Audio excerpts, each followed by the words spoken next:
Rajkot market yard ઘઉંથી ઉભરાયું। Rajkot સહિત સૌરાષ્ટ્રના તમામ જિલ્લાઓ અને તાલુકાઓમાં ઘઉંની રેકોર્ડ બ્રેક આવક થઈ છે। ત્યારે આજે વહેલી સવારથી જ યાર્ડમાં ઘઉંની મોટા પ્રમાણમાં આવક શરૂ થઈ ગઈ। રેકોર્ડ બ્રેક આવકના પગલે 50 થી લઈને 110 રૂપિયા જેટલો એક મણે ઘટાડો થયો છે। ખૂબ સારી ક્વોલિટીના ઘઉંના ભાવના 500 રૂપિયા બોલાઈ રહ્યા છે।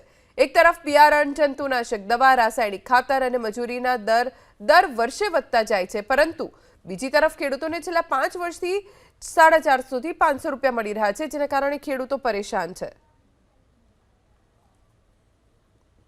આપણી સાથે ખેડૂતો છે, આપણે એમની સાથે વાત કરીશું। ક્યાં ગામથી આવો છો, શું નામ તમારું? ઈશ્વરિયાથી પ્રવીણભાઈ નામ। પ્રવીણભાઈ, શું ભાવ મળે છે અને આટલા ઓછા ભાવ મળવાનું શું કારણ?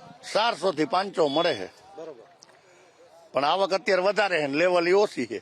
બરોબર, બીજું કઈ ક્યાં ઘઉં આવે છે અત્યારે? લોકવન ટુકડા, અમેરિકન ટુકડી બધી જાત આવે। કરતા ઓછા છે કે વધારે ભાવ છે? ઓછા છે ગયા વખત કરતા ભાવ। અત્યારે સરેરાશ કેટલા ઘઉં છે આમ ખાવા લાયક ઘઉંના? ખાવા લાયક ના 500 રૂપિયા 400 રૂપિયા, બસ એની વચ્ચે જ હાલે બધું। ખર્ચો શું થાય? ખર્ચો તો વધારે જ થાય ને, એટલામાં નો જ પૂરું થાય ને। શેનો ખર્ચો? ખાતર, બી, દવા, મજૂરી, 4 મહિનાનું મહેનત કાઢવાના ખર્ચો વધી જ જાય ને। આપણી સાથે છે, કેમ આટલા ઓછા ભાવ મળે છે આ વખતે?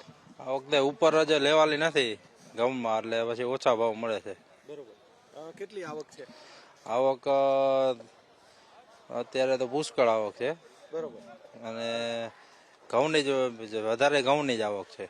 તમે શું કહેવા માંગશો? આટલા ભાવ બરોબર છે કે? ભાવ ઘટે જ ને, ઓછા જ કહેવાય। આટલા ભાવ પોસાય જ નહીં, પણ નાખવું જ પડે। ક્યાં જાય ખેડૂત? આજે પાક આવ્યો છે, આ 7 દીનું હેડિંગ પડ્યું અને 7 દી લગીનો ભરાવો થયો, ખેડૂત તાપીને બેઠા છે, બરાબર।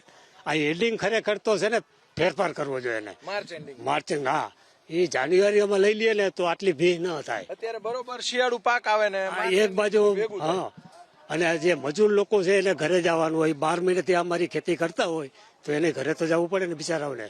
અત્યારે શું ભાવ મળે છે? અને ગયા વર્ષે 71 માં ગયા અમારા ઘઉં। નહીં, છેલ્લા 5 વર્ષથી ઘઉંના ભાવ 400-500 જ હાલે છે। એ તો એ જ હાલે છે। ખાતરના ભાવ વધતા જાય, દવાના ભાવ વધતા જાય, એનું જે ખેતી કામના ભાવ વધતા જાય છે, ભાવ તો એની જ છે અમારા। બરોબર, કેટલા સરેરાશ 600-700 મળવા જોઈએ? 700 મળવા જોઈએ, પણ મળતા નથી, એનું શું કરવાનું? તમે ક્યાં ગામથી આવો છો? નિયારા પડદરી તાલુકાનો। કેટલા ઘઉં કર્યા આ વખતે? ઘઉં 300 માં। બરોબર, શું ભાવ મળ્યા? ભાવ આજે એન્ટ્રી આપવાના છે। ખરેખર તો ખેડૂતને 650 થી નીચે ઘઉં પોસાય નહીં। ડીએપી, એનપી, યુરિયા બધું રાસાયણિક ઉપર ઉત્પાદન થઈ ગયું, અને બધાના ભાવ એટલા બધા ઊંચા છે કે પડતર હાવ 0 થાય એવું છે ખરેખર। એટલે 650 થી ઉપર જો ભાવ મળે તો જ ખેડૂતને 2 પૈસા મળે। અને એક ખેડૂતની મજબૂરી છે અત્યારે વેચવાની। એના ભાગીદારો હોય છે, પંચમહાલ સાઈડના જે ભાગીદારો હોય છે, એ અત્યારે છૂટા થવા હોય, એનો ભાગ એના હિસાબ કરવા માટે જ ખેડૂતોને અત્યારે વેચવું પડે। નહીતર ખેડૂત હજી 20 ની કે મહિનો જ આરવે ને તો 5 પૈસા ઊંચા મળે, પરંતુ ખેડૂતની આ મજબૂરી છે।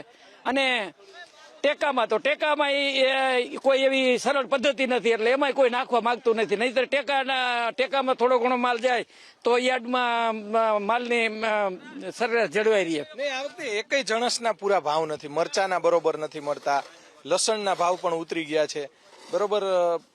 અલગ અલગ જે શિયાળુ જે પાક છે એના ભાવ કેમ નથી મળતા? ભાવ એમાં આમ તો ખરેખર ગવર્મેન્ટની પોલિસી જે એવી છે, ખેત ઉત્પાદનના ભાવ ઊંચા છે, આમ જનતાને પરવડે એ રીતે જાળવી રાખવાનું આખું એક એનું ધ્યેય છે। બરોબર, તમે ક્યાં ગામથી આવો છો? હું મોટા રામપુર તાલુકો વડોદરી। ભાવ બરોબર છે? હાવ બરોબર નથી, આનાથી તો ભંગારનો ભાવ જાજો છે। લોખંડ 30 રૂપિયા જે વાઘરી લઈ જાય છે, 20 રૂપિયાના કિલો ઘઉં ગયા, 460 રૂપિયા ભાવ આવ્યો। મજૂર બધા એમપી વહી ગયા, ડબલ મજૂરી આપવી પડે। પડોતરીથી અહીં આવવાનું મળે 20-30 રૂપિયા તો ભાડું છે, 45 ડિગ્રી ગરમી।